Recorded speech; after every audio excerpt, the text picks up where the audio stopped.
So Oh, Neil's here too. All right. howdy, howdy, howdy. Well, looks like we're getting a few people in here now. Dave, BNSF, Dwight, Jeff, Rob, SD70.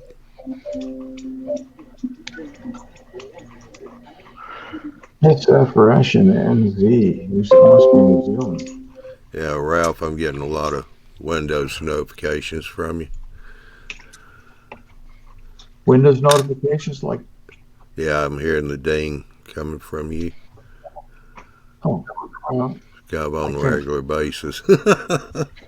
I can't turn them off. These are guys that are joining in Model Railroading Live. Yeah, passing by you, Andrew from Down Under. What I often do when I'm doing the live show or whatever, of course I normally do that from a computer, save a phone or something, is you could go to Windows 10, bottom right hand corner, click on the little notification, put it in Do Not Disturb mode, so it won't make it, so you won't get any notifications for a little while. There's a Do Not Disturb mode? Yeah, it's like a little moon shape or something. Don't show number. No. Yeah, it's kind of handy sometimes. Don't show number of new notifications. Don't show. Let's see. SF Ratton. That's Kevin, so we'll call him Kevin, he said.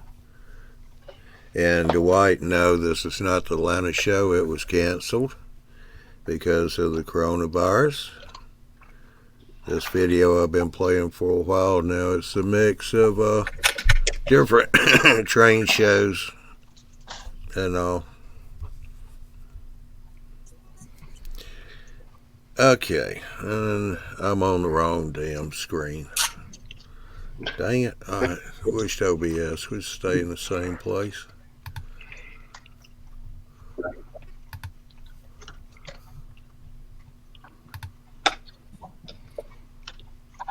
Keep swapping screens on me. Alright. Well, we're here. Everybody sucking their gut. My gut's below the screen. I don't have to keep it in. It's okay.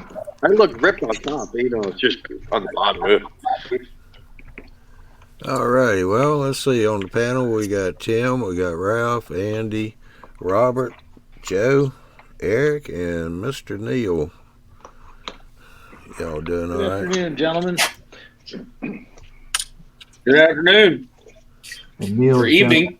Hawaii. Afternoon for me, yeah. Or is it good morning? 3 o'clock here. Okay. All right. Yeah, he's 6 hours behind us. That paradise time zone. I wish it would quit raining if it was so damn parasitical. Well, it sure looks like paradise from the pictures you show us outside the house, whereas like outside of mine, it's been rainy and miserable. You show pictures of palm trees and. You reminded me that my bananas are getting ripe. So. Right. That's not paradise. See, there you go.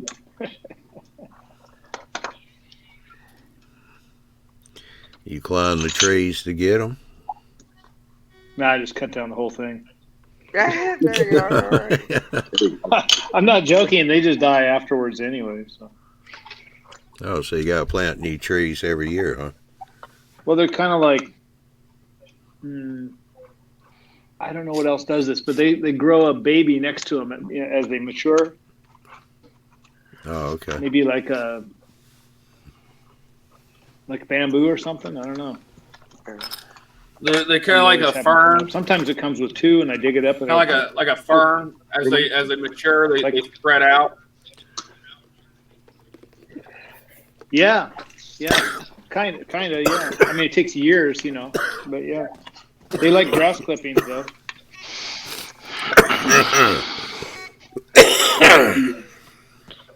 And where I live in Arkansas, there's a wild beef plant that grows right to our fence. And so we picked all the seeds off, and this is what you're left with.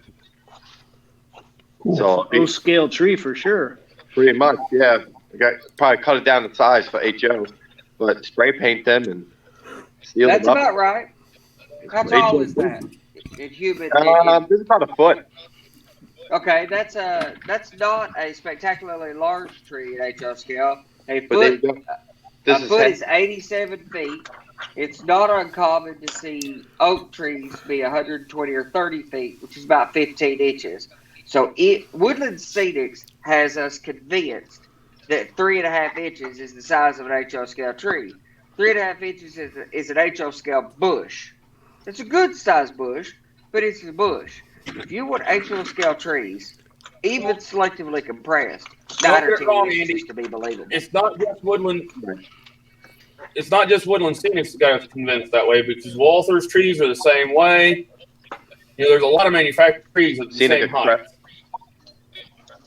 No doubt about that. It's not just Woodland Scenic. The Scenic Best, JT. Well, just when I had my wife convinced that was a foot, right? So you guys got to go screw it up. That's right. No guy's gonna answer that question for you, so you're safe.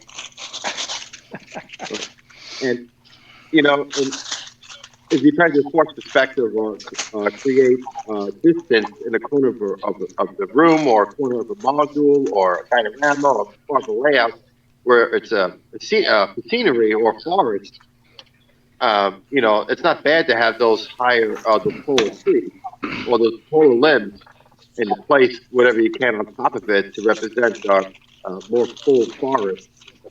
So size doesn't matter. It doesn't matter, but all sizes work.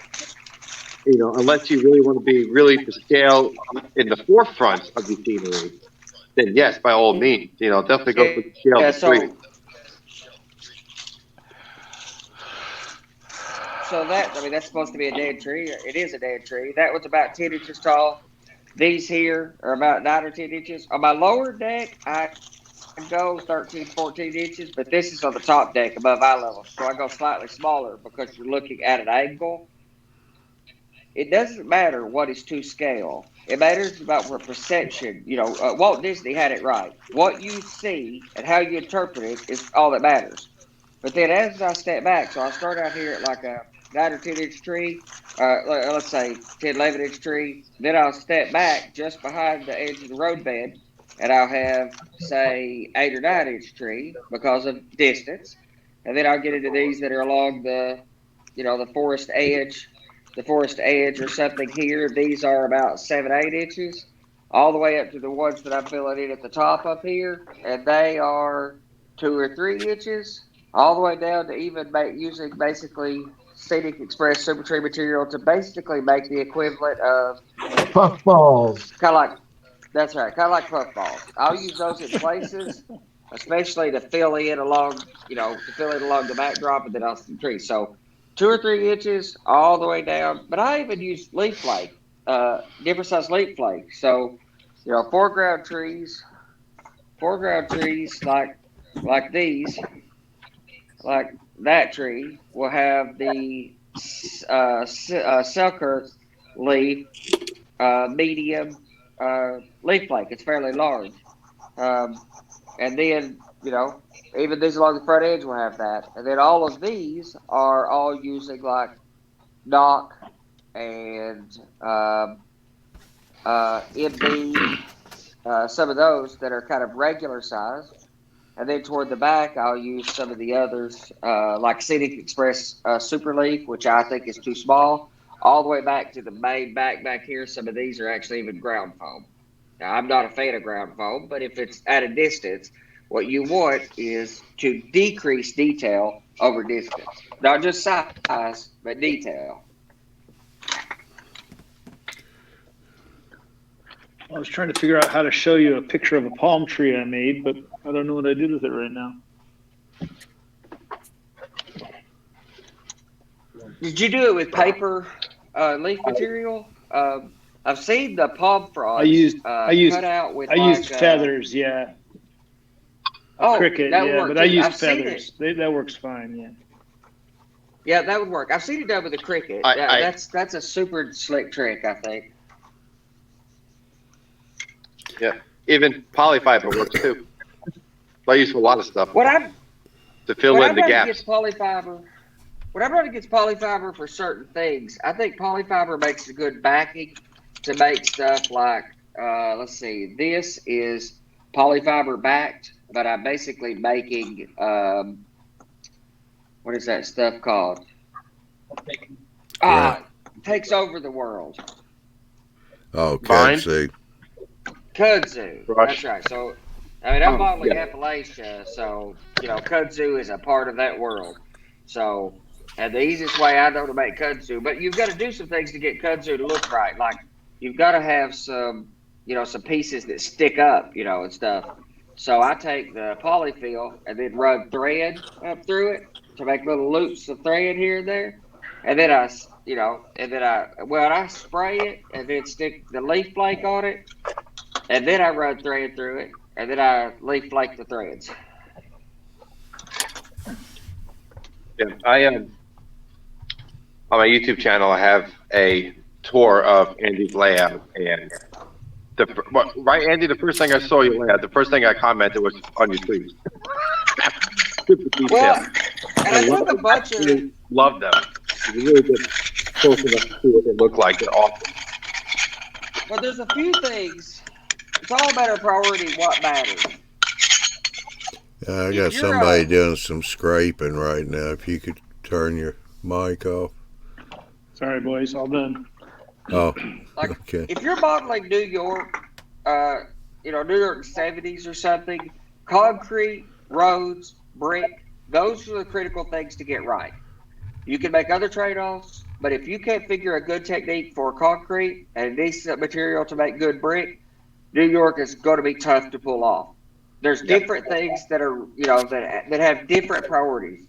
In Appalachia, modeling Appalachia, there's a couple things that are absolutely mission critical to achieve that, again, in the Walt Disney context, to achieve that vision. Trees are absolutely critical. If I couldn't pull off a good tree, I need to follow Kansas or, Arizona or something. So. Mexico. Sure. Yeah. Well, see, trees vary a whole lot. Do the desert, Andy. What I'm interested in doing that, the problem is I totally do want to be a rubber gauger. I'm interested in a bunch of different scales and gauges. As I've said before, I'm narrow gauge curious. I absolutely want to build a small narrow gauge layout. I've got a plan for that. I want to build a small Proto 48 layout. I've got a plan for that. All in due time. Whenever I build a new house and move the layout to the basement and grow it, part of that will be a much larger version of this layout, but will also be a few other layouts using, doing some of the narrow gauge stuff. And I would love to build at least a couple modules to take to a show or, to take and set up with some modular guys, because I'm fascinated with the idea of modeling a Western scene, which I'll probably just do with my narrow gauge modeling. But I'd also like to do something Pacific Northwest. I mean, there's just so much cool crap out there. It's so hard to pick a thing and do that one thing. It takes a lot of discipline. And me being a prototyper, I've been freelance my whole life. Basically, it's my first prototype endeavor per se. And it basically is just to force me to be disciplined. Right. All right, I got a comment from Rob here. He said, we're talking structures and scale and all. He said, actually, even structure kits are compressed. They might have scale dimensions, but the footprint is compressed so it fits smaller layouts more easily. Well, it is. And I even have a problem with how much. So selective compression is a thing that we have to deal with. I mean, all of us that don't have, the footprint of a shopping mall to work with or something, selective compression is going to be a thing. It's a thing.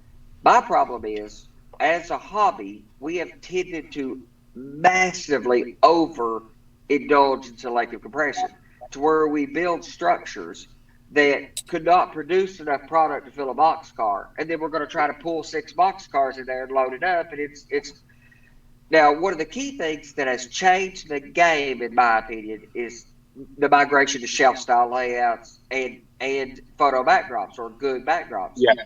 Use backdrop flats. You can make it look like you have a 10 square mile factory, and you could do that in a foot wide by 6-8 feet long, because all you need to model is the right of way of the trackage.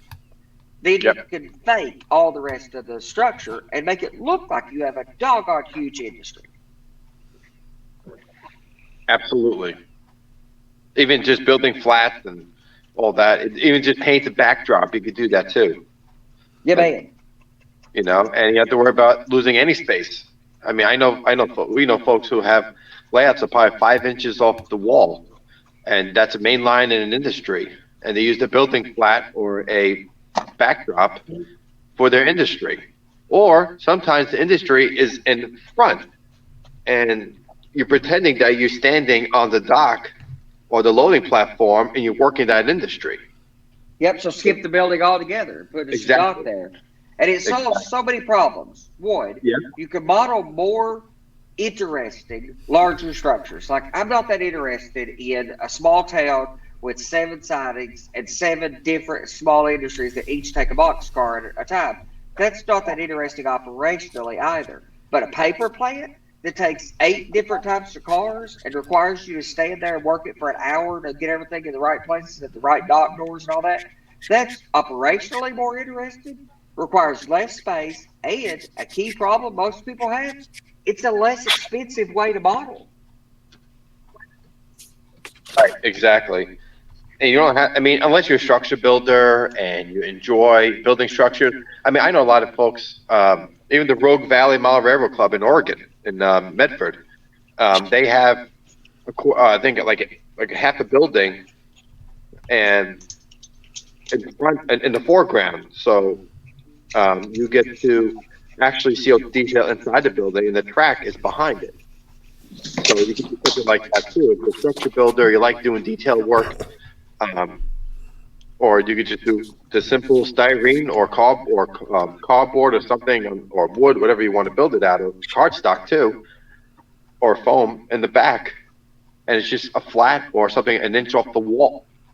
Or if you're a great painter, or a building flat. I mean, that's how I built my city when I had an O-scale layout back when I lived back, 10 years ago.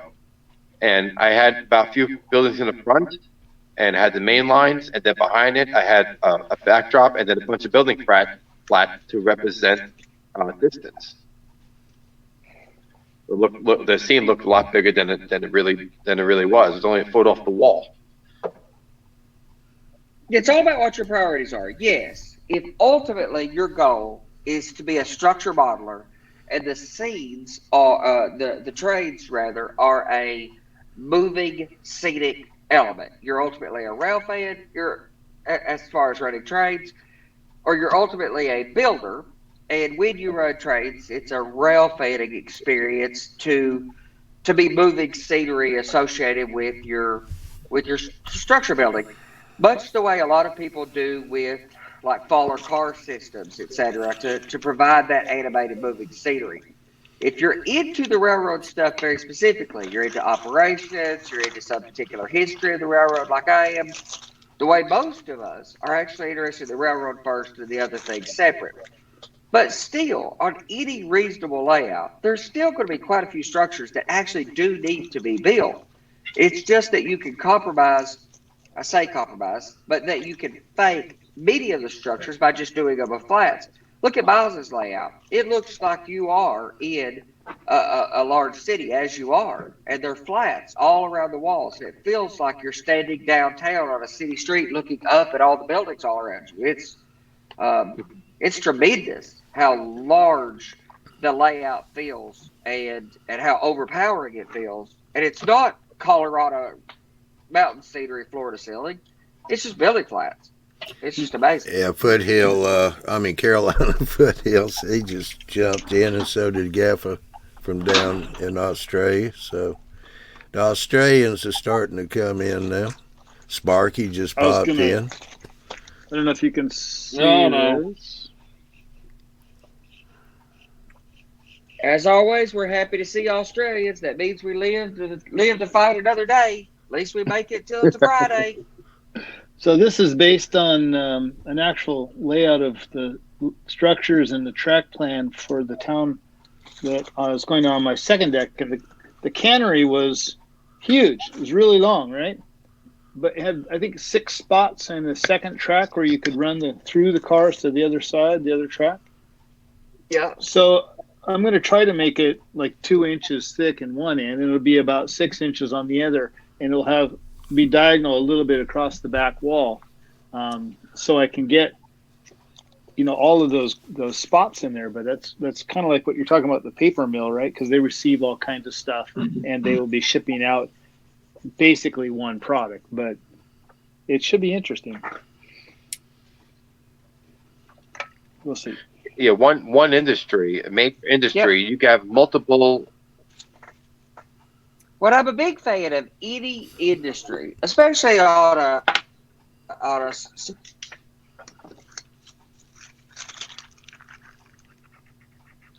Did he freeze up? Yep. Did we lose you? Oh. Yeah. Yep. The paper Right. mill, you get a variety of different rolling stock and multiples of rolling stock, and you could be busy Yeah. for hours in one little location. So I was measuring the length of this building is 3.5 feet long. Of course, this is O scale, right? But still, it's going to be impressive. I'm excited about.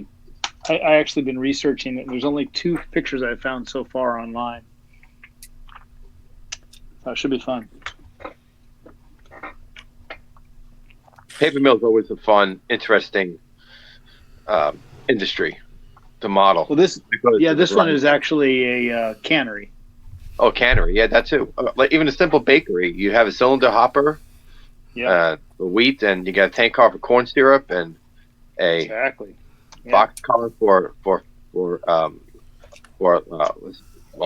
cardboard boxes to place the goods in, and then a reefer to ship it out.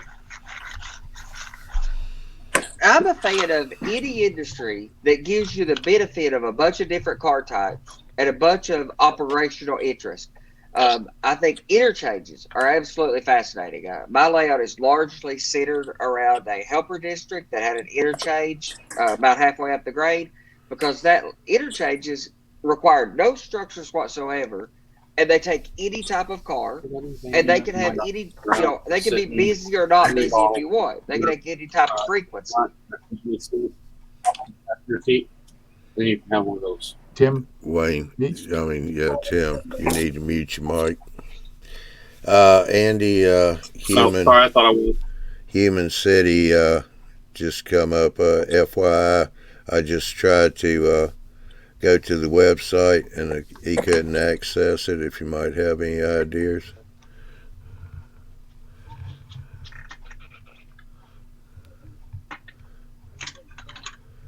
Might just be the internet being busy.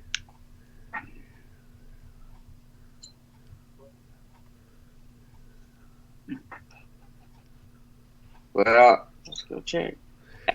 Sparky, yeah. I mean, Josh Yeah, it comes is. in. He was Oh. in here a few nights ago, actually. He doesn't come in as often as he used to.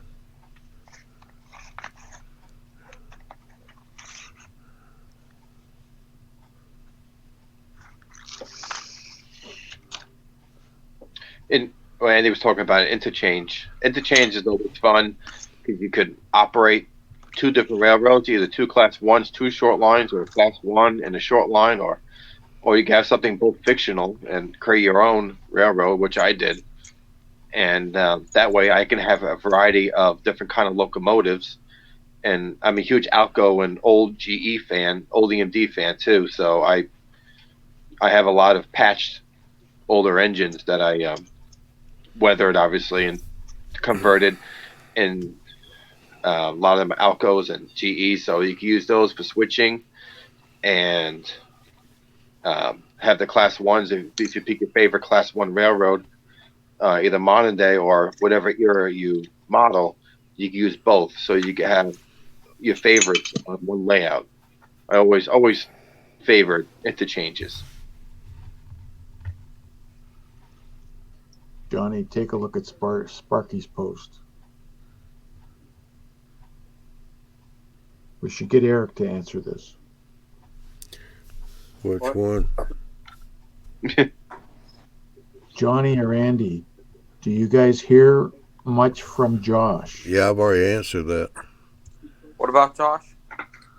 The guy that used to speak really loud? I thought that was me. No, you got competition. Yeah, I mean, Yeah. Josh doesn't come in as often as he used to, but I mean, he's still been. I saw a notification where he was in. I don't know what, last week maybe. Yeah. He was in last night or 2 nights ago. He was in the regular chat, the regular room. Yeah. You Yeah. guys can thank me. I convinced him to join back. Eric, tell us what you said to us last night after Oh. you got off the phone with Josh. Someone needs to pay me for dealing with him. I mean, Good one. Hey, come on now. The guy's not even here to defend himself. Be nice. Oh, y'all hear what we say about you, Robert?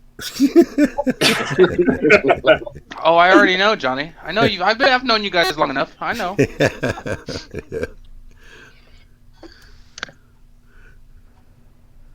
Yeah. Oh. Adrian said, "Yep, Yeah. one short line and 2 class ones in my interchange." Wow. And I'm modeling 2 class 1s. Was originally when I designed the layout, Norfolk and Western Cleveland. Now it's Norfolk Southern and CSX. Also, picking your era. So I've picked, 85, 86, 87, something like that. Largely so that I can run these rainbow, basically, consists of NS and NW and Southern stuff on the Norfolk West or Norfolk Southern, and on the CSX. The merger had absolutely just happened in like 84 and 86. So you've got, Clinchfield, L&E, and Family Line, C&O, B&O, chassis systems, some early CSX gray stouts. I think not just cosmetically, but also operationally, flexibility will make a railroad remain interesting for decades. If you build your railroad and say, well, I'm going to operate it this way, this train's going to run this way, which is my problem with car carts and waybills, which you can fix that. You can use car carts and waybills and solve that repeat problem that happens with it, and that replication problem where it tends to get kind of redundant or repeating. You can fix that with car carts and waybills, but it tends to be that way. One of the keys is designing a railroad that can have some flexibility. So one of the things that'll be different on my railroad, as some example of that, is if just Joey comes up to run trades with me or something, All right, we'll run a Sunday session. Human City, to And we'll answer run your, trades that would be pretty similar to what the You're going in and out, Andy. Norfolk Southern. So you're switching over to this new era, from steam to this Since new we're era. My fault. on Sunday. yeah, Ralph, he didn't hear you because he was still lagging real bad. And now he's. Yeah. He gave up for a But second. anyway, to answer Human City's question, yes, the Thursday night show is at 9 p.m. Eastern time. We do have other shows that we're running each month. All our shows are either going to be a Tuesday or a Wednesday. Thursday is every week. The others are once a month. And all the shows are at 9 p.m. What you can do is do a search for Mall Railroading Live on YouTube and join our page there, and then click the bell so you get notifications when the shows are going live. They'll help you get here a lot quicker. But we do post them on Facebook and YouTube. It's all under Mall Railroading Live. And we got the website too, .com. which does have a calendar, but sometimes forget to make changes on it. But Well, yeah, and lately Big Bill's been doing more than once a month. yeah, I know. Uh, in fact, let me look at this while we're on the subject, waiting on Andy to come back. April 1st, we do have Who's Big Bill Talking To at 9 o'clock Eastern Time. On April 14th, we got the Bill Show. That's with Andy and his crew. And then April the 15th, we've got Ralph's Weathering Show. So,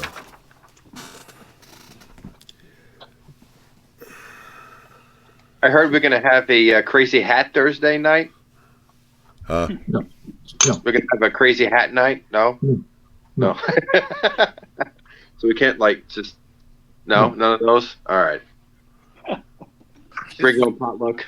This is Bring your today's- own. Yeah. I was going to say, that's new to me. This is I'll go today's buy me a progress. sombrero. Yeah, that's not a bad idea. You've been watching too many other live streams. That's true.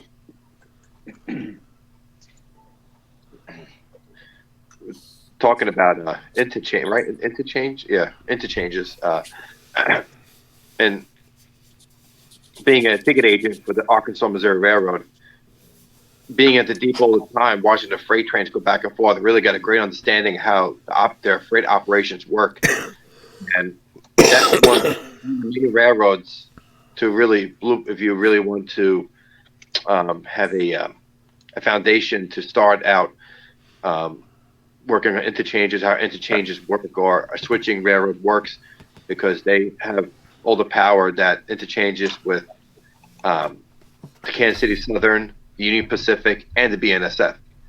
So you have 3 class 1s you could work with, or choose one of the 3 or all of them.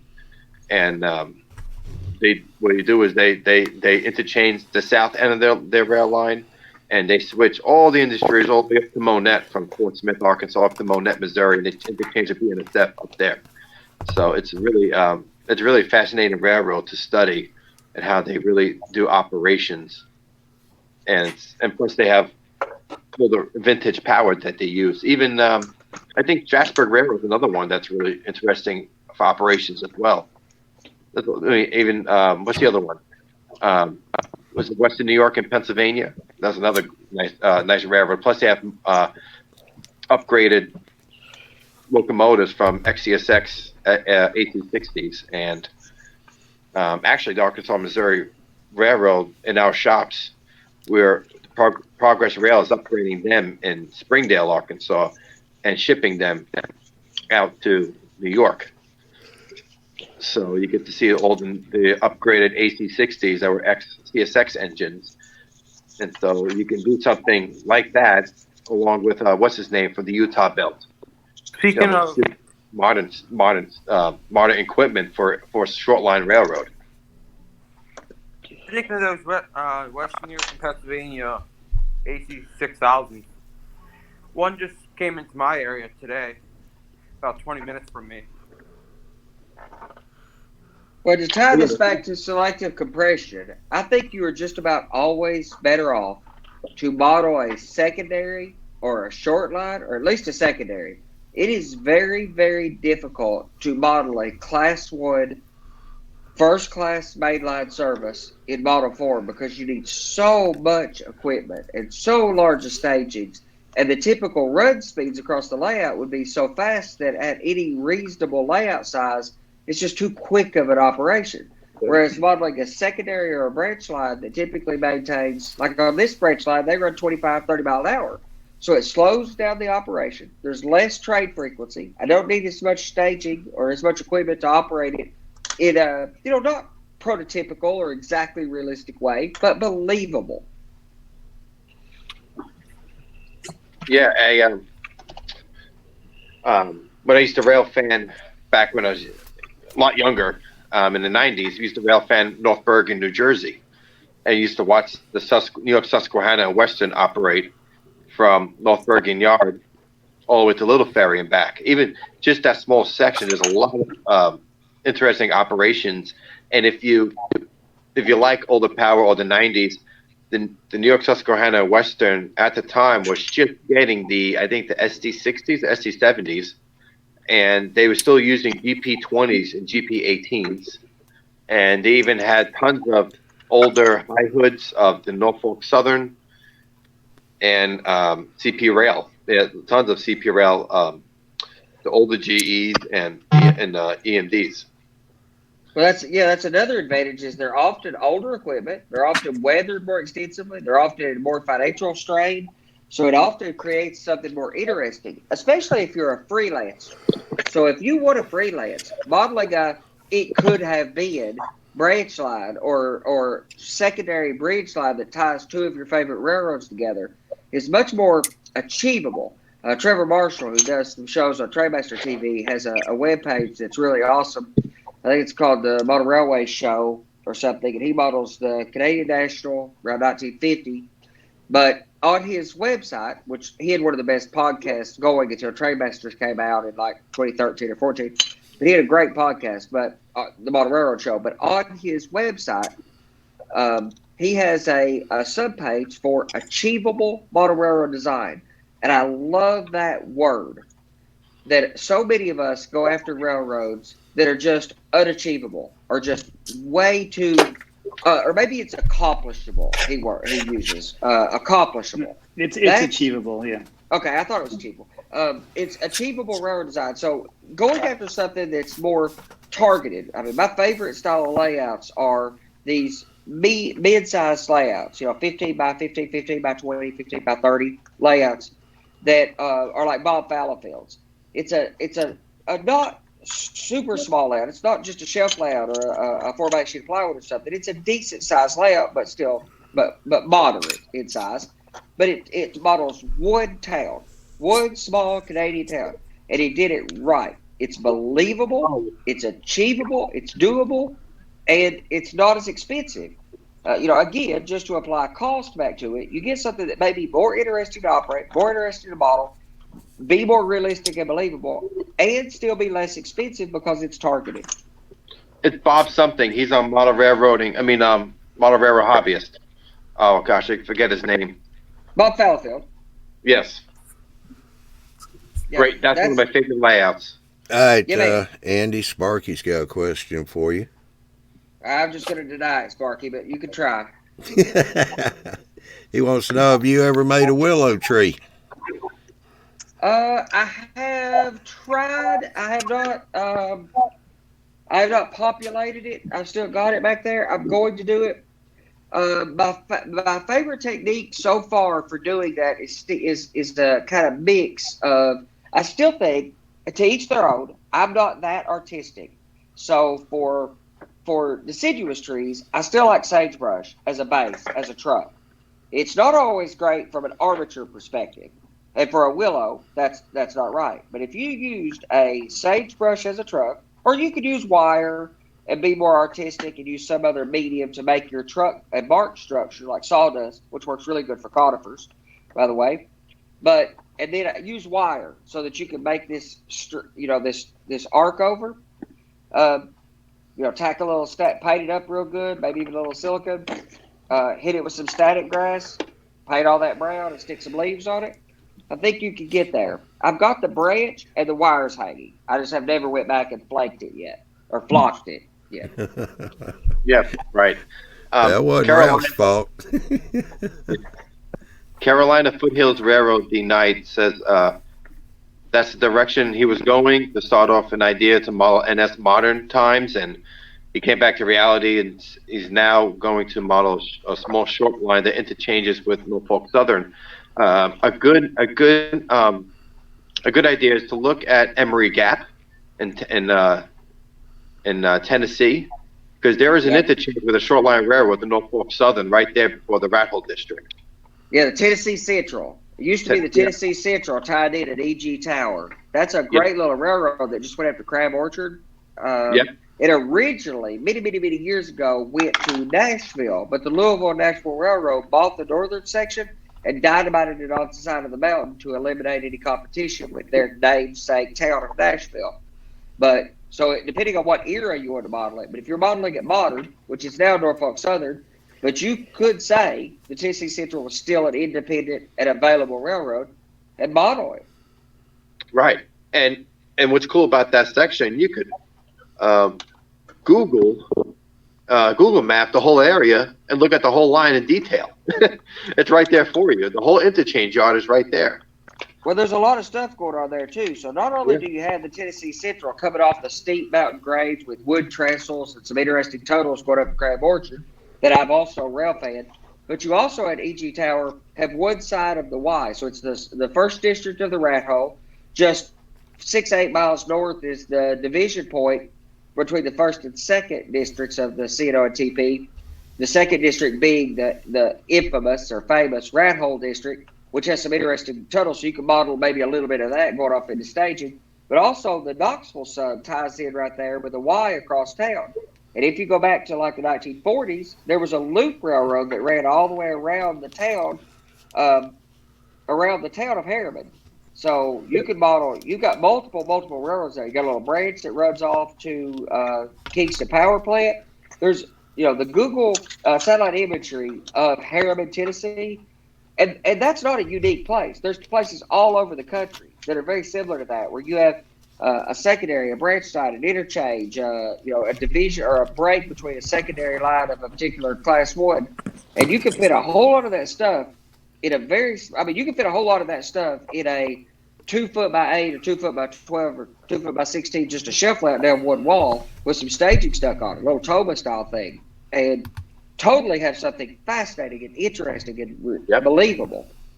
Right, and you could, if you have staging to the layouts of staging, you could have the run through coal trains, the share of coal trains that come out of the plants would be NSF powered that come from they go to Knoxville, and you could have regular mixed freight that roll through just on the CNO and TP.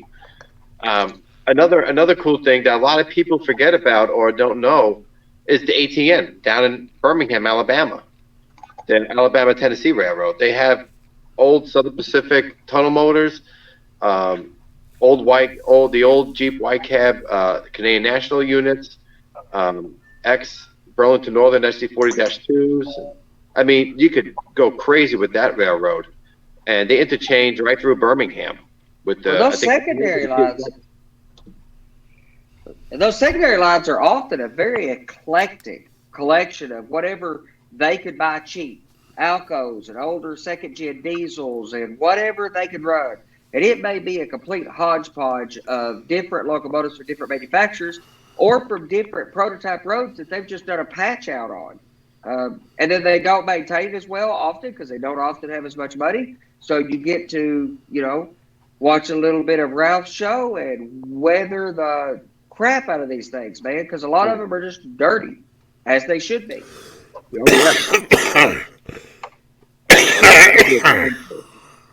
There's what my son's done so far.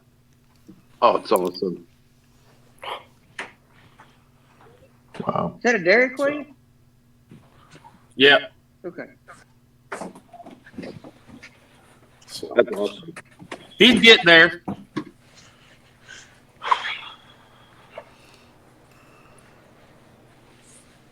So he's over there working. How old is he? 11. And your daughter? 8. And she shows more interest than him. Somewhat. He's always showed more interest than any of them, but he's getting more into video games right now. Your daughter's super excited. And he still enjoys coming up here and running trains and everything. But he doesn't really. A lot of times he doesn't have the patience because of the autism and the ADHD. Well, that's just an age thing too. I mean, they just don't often have the patience for a lot of it, regardless of any other consideration. He's working at it, and he's getting there. Thing. that's not a unique thing amongst young people. A whole lot of middle-aged, older model railroaders often, I think, don't have the patience that makes them very good at this, quite good at this hobby. The people that I see that tend to become the best of the model railroaders, patience is one of the most common attributes I see, or Yes. determination, or diligence, or they're just crazy enough, like me. I like to say we enjoy deferred satisfaction. Hey, I love that. That's really good. I'm Yeah. totally stealing that, by the way. But yeah, I'm 31. I ain't get serious into the hobby until I was age 17. I lied. 16. So Well, I started when I was about 9. 13. Had a paper route and sold mine, and the first, went down and bought a set, down at the local hobby store with my first paycheck. And my mom and dad encouraged me, gave me a space in the basement and all. That's pretty cool. Of course, I've always been, I guess, a little ADHD, but they didn't call it that back then, right? Yeah. I mean, I started out when I was, I don't know, about 8 or so. And by the time I was 13, 14, I was into video games and girls and running the neighborhood. But I had a train board Well, that I could slide out from underneath my bed and put it up on my bed and play with my trains. I was trying to remember when we first got our Did first 4-H video game. I project. think it was an Atari or something like that, yeah. It wasn't very exciting. Yeah, we had one of those when I was a kid. too. ColecoVision. You're giving your age away. Even when I was a You're supposed to say I don't look my age there, Ralph. My even first when was I was a road- ColecoVision, pre-Atari. I had a ColecoVision first. Yep. But I when I never was- fell in love with gaming. I mean, I love technology. I had an love 80 computers. Yeah, Oh, I'd man. rather write my own game program. The 26, we had an Atari 2600 and a 1500. my brother had a GameCube, and I used to work on the train layout till like 1 or 2 in the morning, and obviously he'll be asleep, and that's when I sneak down the hallway, get to play the game. Next thing you know, it's like 4 in the morning. It's just into the game. I love computers. I love technology. I just never took to gaming.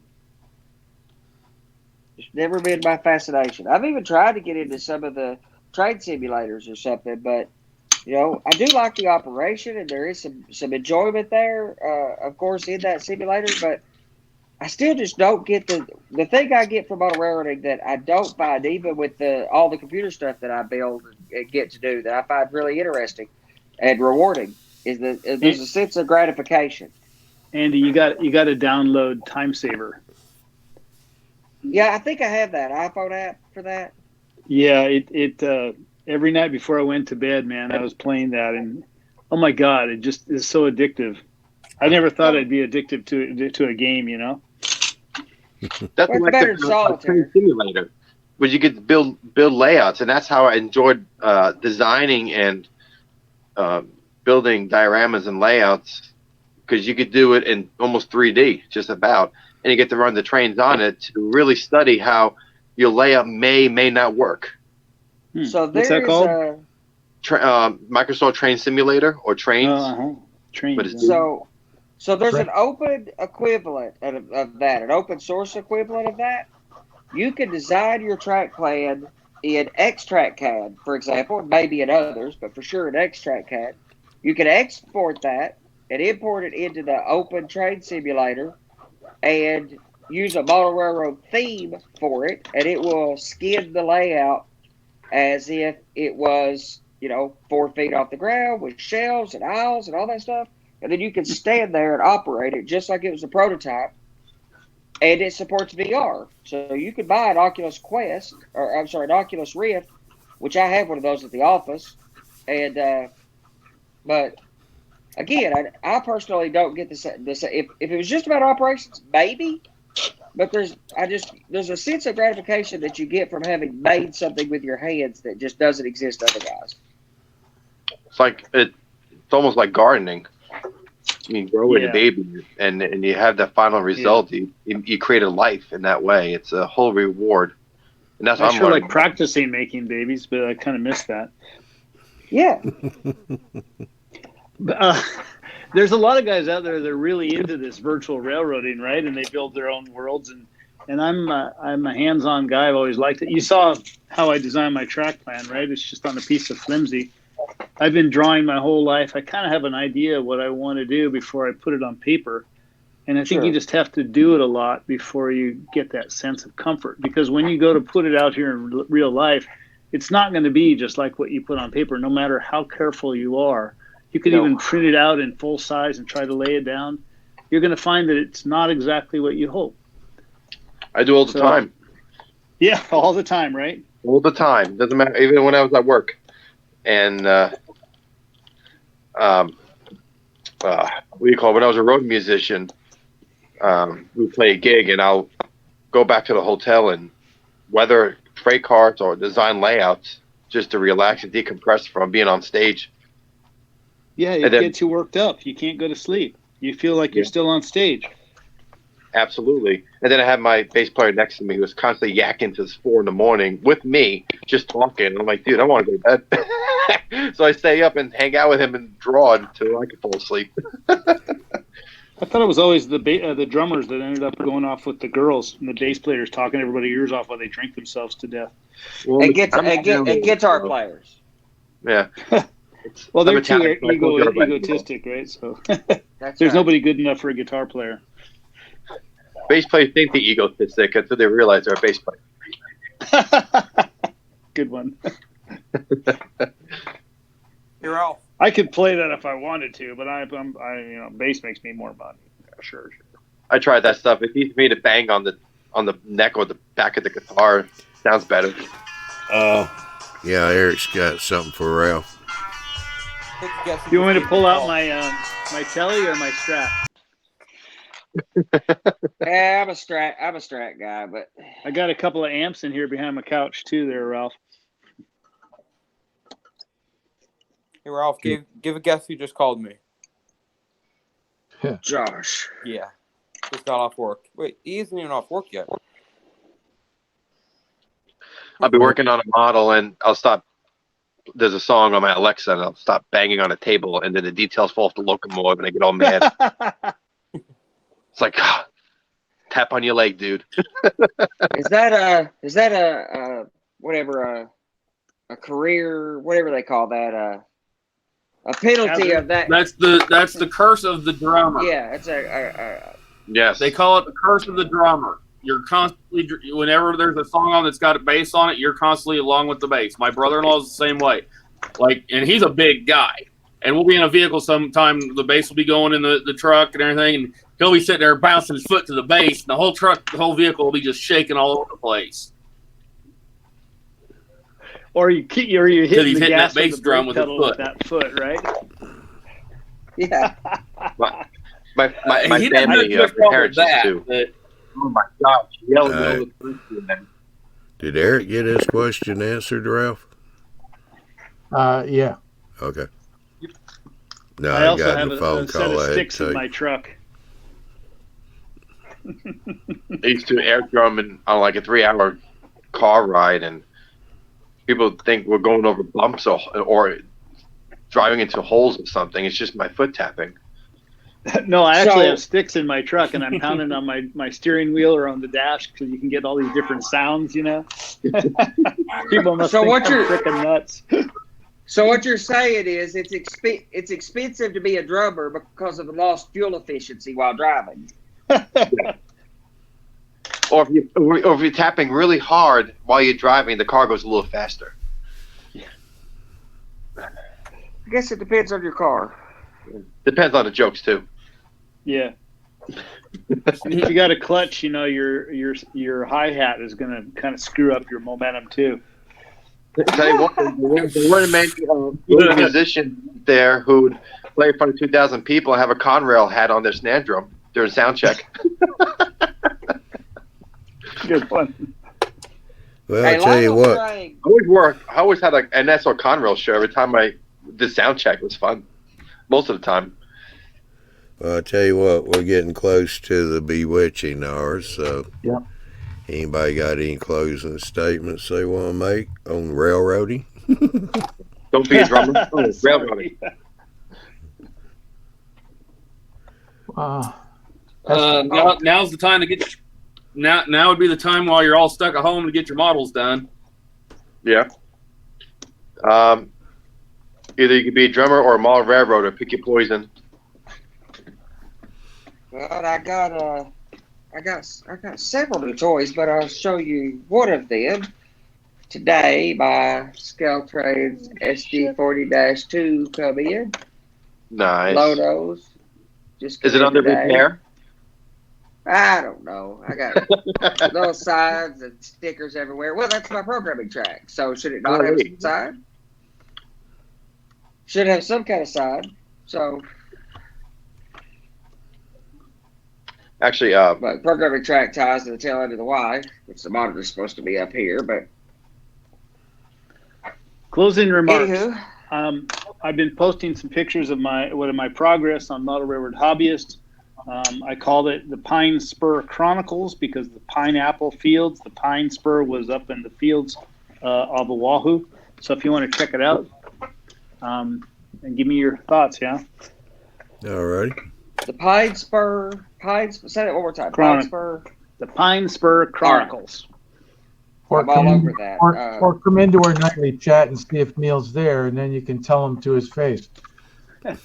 Well, usually Tuesday and Thursday nights I've been trying to catch a bike ride with this virtual group since we're social distancing lately. I use a program called Zwift that allows you to ride in Central Park or Innsbruck or Austria or New York.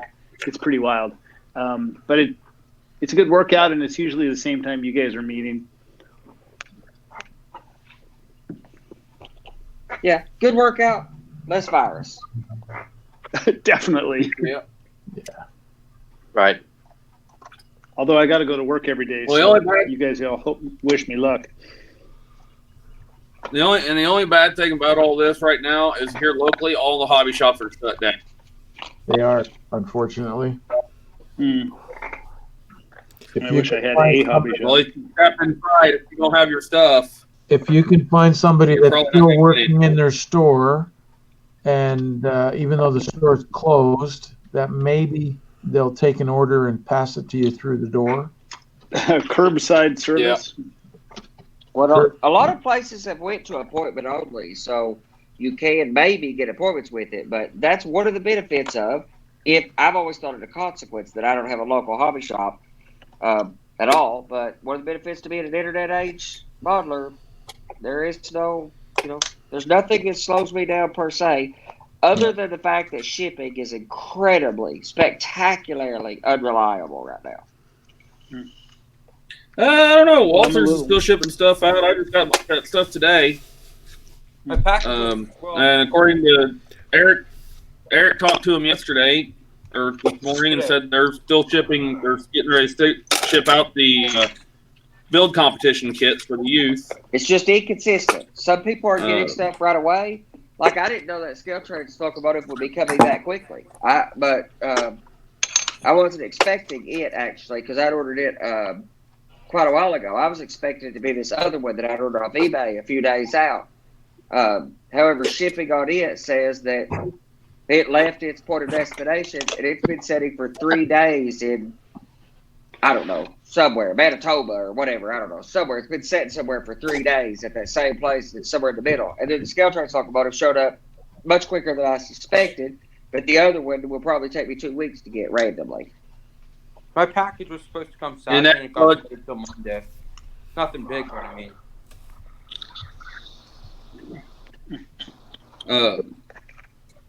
Like I said, these kits, this here that came in is the the modern electrical gear.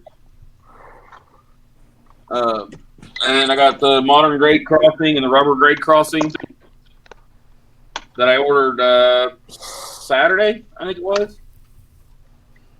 From Walters. But a little hint for those guys that me run like I did. I was starting to run low on my plastic glue or plastic cement. As I went to the